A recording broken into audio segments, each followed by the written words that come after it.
हम लोगों के ऊपर बंदिशें हैं कि अगर ज्यादा लोग आएंगे तो हमें बैन कर दिया जाएगा।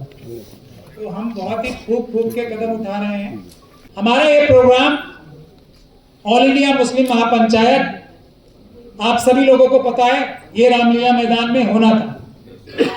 उसको रोका सरकार ने, इसलिए मैं छोटे में बता देना चाहता हूं कि मुसलमान, हम पे ये बंदिश लगाई गई, आप मुसलमान हो, मुस्लिम महापंचायत करो, बड़ी खुशी से करो, लेकिन सिर्फ मुसलमानों की आवाज उठाओ। ये जो आप बोल रहे हो कि मुसलमान अपनी मीटिंग में, अपनी महापंचायत में schedule caste, schedule tribe, OBC और सिख, क्रिश्चियन, बौद्ध की, महिलाओं की, गरीबों की आवाज उठाओगे, ये प्रोग्राम सरकार नहीं होने देगी। ये हम पे बंदिश लगाएगी और प्रोग्राम की परमिशन देके कैंसिल किया। हम लोगों ने कोर्ट से इजाजत ली, लेकिन कोर्ट को भी यह बताया गया कि 10,000 से ज्यादा की परमिशन नहीं देनी चाहिए। कोर्ट ने हमारे ऊपर 10,000 की बंदिश लगाई। उसके बावजूद भी रुकावटें, कोर्ट के आदेश के खिलाफ जाकर भी रुकावटें सरकार ने डालना बंद नहीं किया। तो हम लोगों ने यह फैसला किया, मौलाना तौकीर रजा ने इस बात का हमें सजेशन दिया कि इससे भी अच्छा एक रास्ता निकाला जाए। हम हर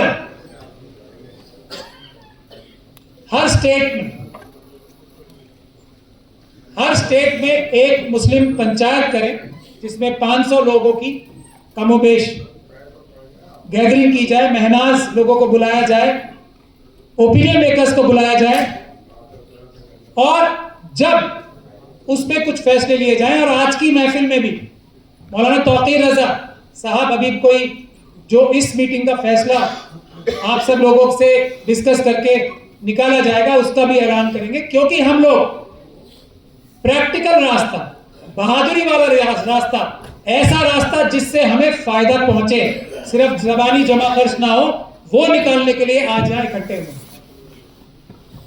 तो उस फैसले का भी ऐलान आप लोगों के सामने भी होगा। मैं आप लोगों को पस मंजर बताना चाहता हूं। अभी इस प्रोग्राम को भी 18 तारीख की रामलीला मैदान में होना चाहिए था, लेकिन स्पेशल सेल ने हमें बताया कि 80,000 से भी ज्यादा लोग हो जाएंगे। यहां भी हमारे ऊपर दबाव है कि अगर आपके 540 लोगों से ज्यादा लोग हुए तो हम आपका प्रोग्राम कैंसिल कर देंगे। ये क्या डर है सरकार को? ये क्या डर है ऐसी ताकतों को जो मुल्क का संविधान खत्म करके ऐसा कानून लाना चाहते हैं जो इंसान को इंसान के बराबर न समझे? वो डर है एक लोग, एक ग्रुप, एक ग्रुप मजलूमों का दूसरे मजलूमों की आवाज अगर उठाने लगेगा, तब ये नफरत की जो राजनीति है वो खत्म नहीं, नेस्तो नाबूद हो जाएगी। मुसलमान मुसलमानों की आवाज उठाएं, ट्राइबल की आवाज उठाएं, शेड्यूल कास्ट की आवाज उठाएं, ओबीसी की आवाज उठाएं, सिख की आवाज उठाएं, क्रिश्चियन की आवाज उठाएं, बौद्ध की आवाज उठाएं। सरकार खुश होती है, लेकिन मुसलमान अगर SC ST OBC माइनॉरिटी की बात उठाता है तो सरकार के पैरों तले जमीन निकल जाती है। यह रास्ता हमें ऊपर वाले ने दिखाया है इस हमारे ऑल इंडिया मुस्लिम महापंचायत के जरिए, और जो रुकावटें हमारे सामने पेश की जा रही हैं उसके जरिए। और इस रस्सी को, इस रास्ते को हम इंशाअल्लाह ताला अब नहीं छोड़ने वाले, ये हम ऐलान करते हैं।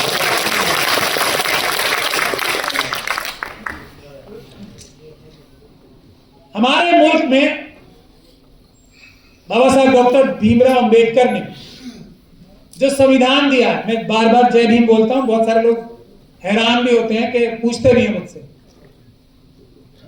मैं बहुत ही चंद अल्फाज में अपनी बात खत्म करूंगा।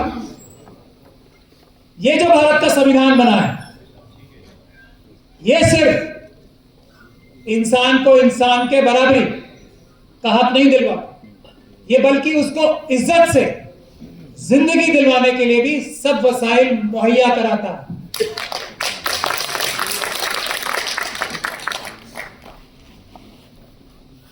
इंसान के बराबरी है, हर एक के लिए इज्जत। अब मैं आप लोगों से पूछना चाहता हूं, बुद्ध धर्म से लेकर, बुद्धम से, मैं माफी चाहता हूं मुफ्ती साहब से, क्रिश्चियनिटी, जुडाइज्म, इस्लाम, सिखिज्म, लिंगायतिज्म और हमारे जितने भी लीडर्स रहे, कायद रहे, रविदास, कबीरदास, रैदास, जितने भी महान शख्सियतें रही हैं, उनका सोशल मैसेज, रसूलुल्लाह का सोशल मैसेज चाहता। हज, रोजा, नमाज, ज़कात, ये एक मुसलमान अपने फायदे के लिए करता है, अपनी निजात के लिए करता है। इसी तरीके से अलग अलग मजहबों के लोग अपनी निजात के लिए पूजा करते हैं, कोई चर्च में जाते हैं, कोई कुछ करते हैं। अल्लाह ताला ने, उस रब्बुल इज्जत ने, उसने एक सबसे बड़ी ताकत ने हर इंसान की जिम्मेदारी क्या लगाई है कि हर एक के लिए इंसाफ और बराबरी के लिए जद्दोजहद करो, जिहाद करो।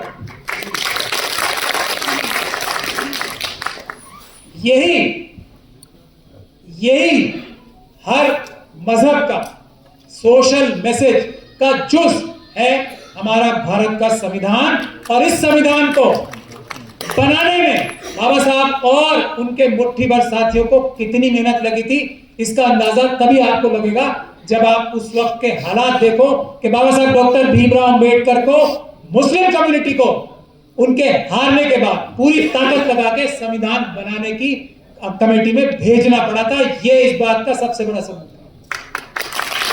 लोग जाने नहीं देना चाहते थे बाबा साहब को, क्योंकि बाबा साहब ये करते कि सभी मजहबों की अच्छी बात, सोशल मैसेज इकट्ठा करके वो, और इसी की वजह से, और इस संविधान में ही सारे सोल्यूशन है हमारे।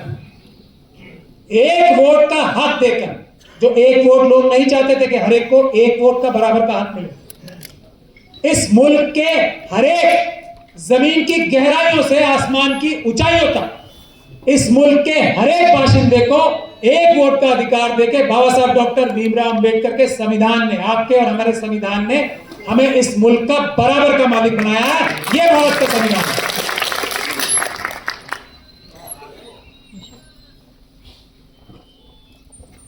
अब जो लोग रिजर्वेशन की मुखालफत करते हैं, मैं बहुत ही चंद लफ्जों में आपको अपनी बातें बताना चाहता हूं जो मैंने पिछले 10 साल से ज्यादा मेहनत करके, जमीन पे लड़ाई करके सीखी है। हमें कोई ऐसा रास्ता निकालना पड़ेगा, मौलाना भी ऐलान करेंगे, जिससे ये जो हमने नफ्स पकड़ी है ना, मुसलमान सिर्फ मुसलमान की बात करें, कोई गलत बात नहीं है, बिल्कुल गलत बात नहीं है, सही बात है। सब मजलूम है, मुसलमान भी मजलूम है, शेड्यूल कास्ट भी मजलूम है, शेड्यूल ट्राइब भी मजलूम है, ओबीसी भी मजलूम है, सिख, क्रिश्चियन, बौद्ध भी मजलूम है, गरीब भी मजलूम है। कुछ मुट्ठी भर लोग हैं जो मुल्क के सारे वसाइल, जो मुल्क के हर एक परिवार को खुशहाल बना सकते हैं, वो अपने कब्जे में करके बैठे हैं। 1% से भी कम लोग। आवाज उठाना अपनी अपनी कोई बुरी बात नहीं है, लेकिन इसका नाजायज, अपनी ताकत का, अपने जो फ्रॉड फरेब, अपनी मीडिया का जो फ्रॉड बातें करती है, अपने उन जेबी इंडस्ट्रियलिस्ट के जरिए सारे मुल्क के वसाइल कब्जा करके और उसका इस्तेमाल करके अगर कोई एक इंडिविजुअल ग्रुप अपनी आवाज उठाता है तो उसका नाजायज इस्तेमाल करके, पोलराइजेशन करके उसका नाजायज फायदा नुकसान करने वाले ही उठाते हैं। इसीलिए हमें कोई ऐसा रास्ता ढूंढना पड़ेगा और वो रास्ता भारत के संविधान में ही मौजूद है। रिजर्वेशन का कॉन्सेप्ट भारत के संविधान में ही मौजूद है। एक वोट और एक आदमी, एक बराबर एक के जो मिशन सेफ कॉन्स्टिट्यूशन का मोटो भी है, जो उसका सिंबल भी है, वो क्या है? रिजर्वेशन है हर एक इंडिविजुअल इंसान के लिए उसका बराबर का हक दिलवाने के लिए। तो अगर हम एक कॉमन एजेंडा बना सके, एक कॉमन एजेंडा बना सके, तो हम सब लोगों की मुसीबतों का समाधान हो जाएगा। वो कॉमन एजेंडा बनाने ही हम आज यहां बैठे हैं। और मैं तजवीज करूंगा और आप सब लोगों के वोट भी हासिल करना चाहूंगा। जो तजवीज मैं कर रहा हूं उसके बाद रास्ता दिखाने के लिए मौलाना तौकीर रजा उस पर फरमाएंगे आपके सामने। सब 2 सॉल्यूशन है हमारे पास और दोनों साथ साथ करने पड़ेंगे। पहला सबसे बड़ा सॉल्यूशन है कि हम पार्लियामेंट में, असेंबली में दूसरे इलेक्टेड जगहों पे बाबा साहब डॉक्टर भीमराव अंबेडकर का जो पहला फॉर्मूला था ना, पूना पैक्ट से पहले, जिसकी जितनी संख्या भारी उतने उसके नुमाइंदे हर एक इलेक्टेड बॉडी में, पार्लियामेंट में, असेंबली में, कॉर्पोरेशंस में, ग्राम पंचायत में होने चाहिए। संख्या भारी के हिसाब से होने चाहिए। पूना पैक्ट के जरिए उसको रोक दिया गया। नहीं तो पूना पैक्ट से पहले जो तजवीज थी, अगर मुल्क में 15-17% शेड्यूल कास्ट थे तो 17% शेड्यूल कास्ट कम्युनिटी की अपनी आवाज से पार्लियामेंट में लोग जाएंगे। अपनी आवाज का फर्क समझिए, पॉलिटिकल पार्टी के नॉमिनेटेड लोग नहीं, अपनी आवाज से जाने वाले लोग पार्लियामेंट में जाएंगे। अपनी आवाज से चुने हुए जो लोग होंगे वो अपने लोगों के लिए लड़ाई करेंगे, क्योंकि उन्हें पता होगा कि अगर हमने जिन लोगों के वोट से चुन के हम आए उनकी बात नहीं की तो हम लोग अगली बार उनको मुंह दिखाने लायक नहीं रहेंगे, अगली बार पार्लियामेंट में नहीं आ पाएंगे। लेकिन ये नहीं हुआ तो उसका दूसरा रास्ता था रिजर्वेशन। रिजर्वेशन पे मैं भी अर्ज करूंगा सॉल्यूशन के तौर पे। दूसरा एक और रास्ता है, एक तो पार्लियामेंट में अपनी सरकारें बनवाएं, दूसरा रास्ता है जो भारत का संविधान है और उसके तहत जो कानून बने उस पर सख्ती से अमल करवाएं, तब भी लोग खुशहाल हो सकते हैं। दो रास्ते हैं, एक है ये, दूसरा रास्ता है सड़क पे संघर्ष करने का पीसफुल तरीके से, संवैधानिक तरीके से, और पहला रास्ता है सत्ता हासिल करने का। तो ये दोनों रास्ते साथ साथ लेके चलने पड़ेंगे, जब ही हम इस मुसीबत से अपने देश को भी बचा सकेंगे और हर एक मजलूम को भी बचा सकेंगे। मेरे सामने यहां अली बिल्डर साहब बैठे हैं। ये एक बड़ी तहरीक, पीसफुल प्रोटेस्ट का एक बड़ा हिस्सा है जो यहां करबला जोरबाग में लड़ी गई थी। बड़े बड़े लोग एक 50,000 करोड़ की वक्फ की जायदाद छीनना चाहते थे, लेकिन इनके मुट्ठी भर साथियों ने उसको नाकाम किया। यह है संविधान की ताकत, जो कि जीते हुए लोगों को भी, जो संविधान की ताकत से जीते हुए लोग हैं, उनको भी गलत काम करने से रोकती है। मेरे सामने यहां हमारे विकास कांगड़ा साहब भी बैठे हैं, जो हमारे हरियाणा के कन्वीनर है मिशन सेव कॉन्स्टिट्यूशन के।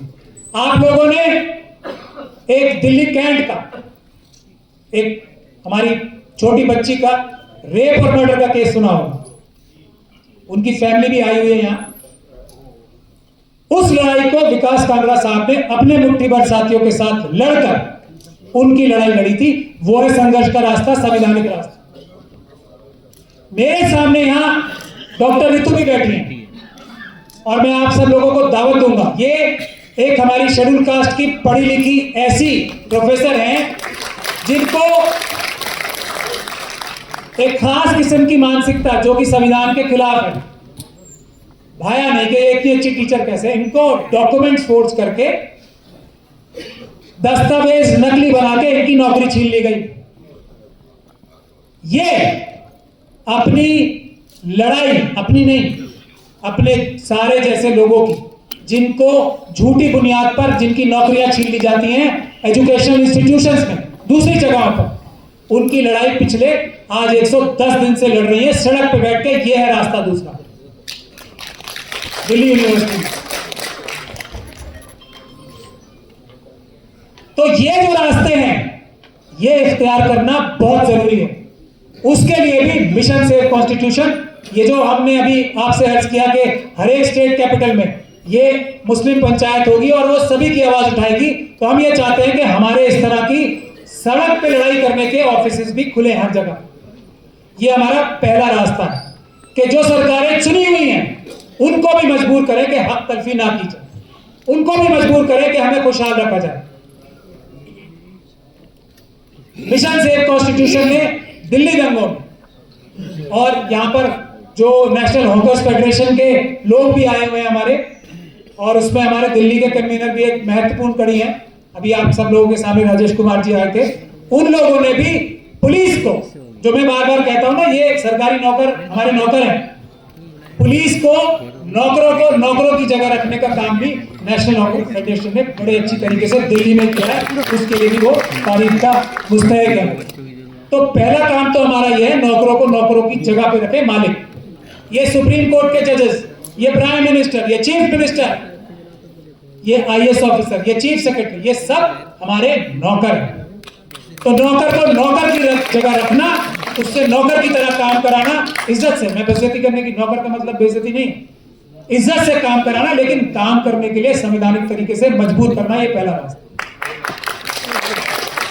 दूसरा बड़ा रास्ता है पार्लियामेंट में ताकत हासिल करना।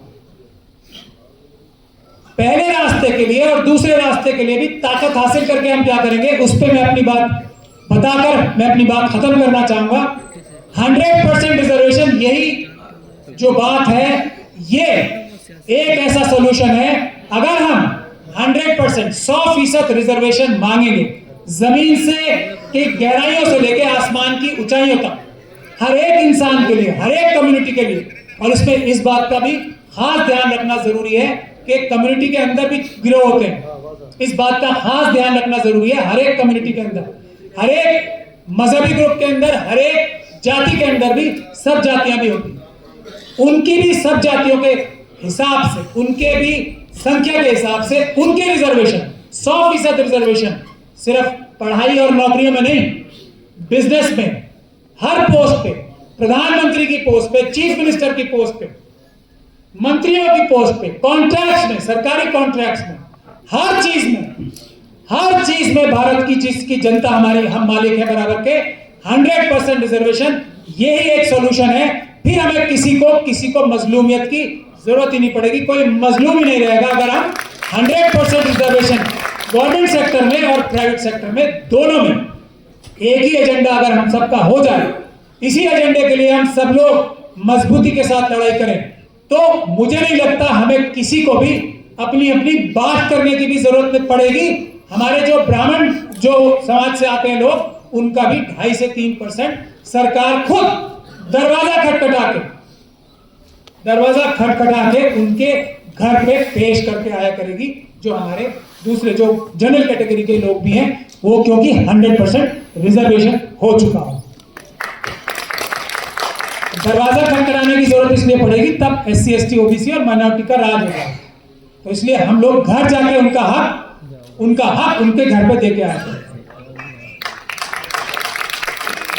हम लोग ये नहीं कर सकते क्योंकि हम मजलूम हैं, जो जुल्म हमारे साथ हुए हम उसको किसी और के साथ नहीं कर सकते। ये है जब तक हमारी सरकारें नहीं बनती तब तक के लिए। दूसरा, जो कानून आज तक बने हुए हैं, वक्फ एक्ट है, SC ST एक्ट है, शेड्यूल कास्ट शेड्यूल ट्राइब सब प्लान है, जिसमें बजट में परसेंटेज का कानून बना हुआ है देश में, जितनी जिसकी संख्या भारी उतनी बजट में हिस्सेदारी का शेड्यूल कास्ट शेड्यूल ट्राइब के लिए कानून देश में बना हुआ है।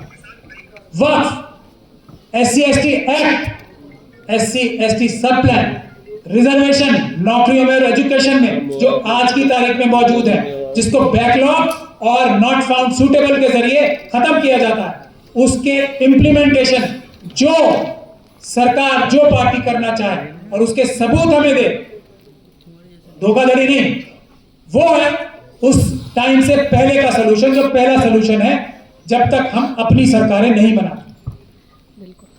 तो ये हमारी डिमांड्स है, 100% रिजर्वेशन, मैंने सब चीजों में, वक्फ एक्ट, और जो पार्ट 3 है, फंडामेंटल राइट्स का पार्ट है कॉन्स्टिट्यूशन में, उसकी हुकूमतुली करने वाला को उम्र कैद तक की सजा, fundamental rights, right to religion की, हम अपना जीवन कैसे निर्वाह करना चाहते हैं उसकी गारंटी संविधान में दे रखी है। तो उसके लिए उम्र कैद की सजा, ये हम गारंटीज चाहते हैं। जो हम आज वोट देने जाते हैं तो हमें वोट देने का भी अधिकार तो है, लेकिन पता नहीं कि इकट्ठे होकर वोट की ताकत का इस्तेमाल कैसे किया जाए। इस बारे में मौलाना तौकीर रजा अभी आप लोगों के सामने आपकी राय लेकर रास्ता निकालेंगे, क्योंकि पॉलिटिकल पार्टीज के पास आप चुनाव से पहले जाइए किसी के पास भी, तो वो कहेगा आपको चांद चाहिए, सितारे चाहिए, हम सब दे देंगे, इलेक्शन होने के बाद कुछ नहीं मिलेगा, वो एक अलग बात है। तो उसको कैसे महफूज किया जा सके, उसका रास्ता अभी मौलाना तौकीर रजा साहब सबसे कंसल्ट करके ऐलान करेंगे कि इस मिशन के साथ जो हम लोग कर रहे हैं, ये हम भारत के मुसलमान जो इनिशिएटिव ले रहे हैं, मैं ये चाहूंगा और उसके लिए मिशन सेव कॉन्स्टिट्यूशन कोशिश कर रहा है, करेगा भी। ईवीएम के लिए भी सड़क पे संघर्ष करना पड़ेगा, वरना वोटों की भी वैल्यू नहीं रहेगी। तो मैं किसी का नाम भूल जाऊं तो मैं माफी चाहता हूं। तो मैं ये अर्ज करना चाहता हूं कि ये स्टेज पे एक से बढ़कर एक महनाज हस्तियां, मैं तो उन सब में छोटा हूं, एक से बढ़कर एक महनाज हस्तियां यहां मौजूद हैं।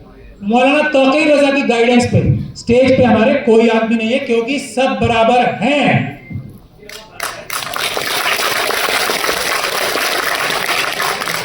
ये मैसेज लेके हम लोग आगे बढ़ना चाहते हैं और इस बराबरी को कैसे हासिल करें पॉलिटिकल तौर पे, उसका ऐलान मौलाना तौकीर रजा करेंगे। जो सड़क पे लड़ाई करनी है उसके बारे में मैं आपके सामने अर्ज कर चुका हूं। मैं गुजारिश ये करूंगा कि आप सभी लोग मिशन सेव कॉन्स्टिट्यूशन से जुड़े, हर एक डिस्ट्रिक्ट में, हर एक स्टेट में इसके ऑफिस खुलाएं।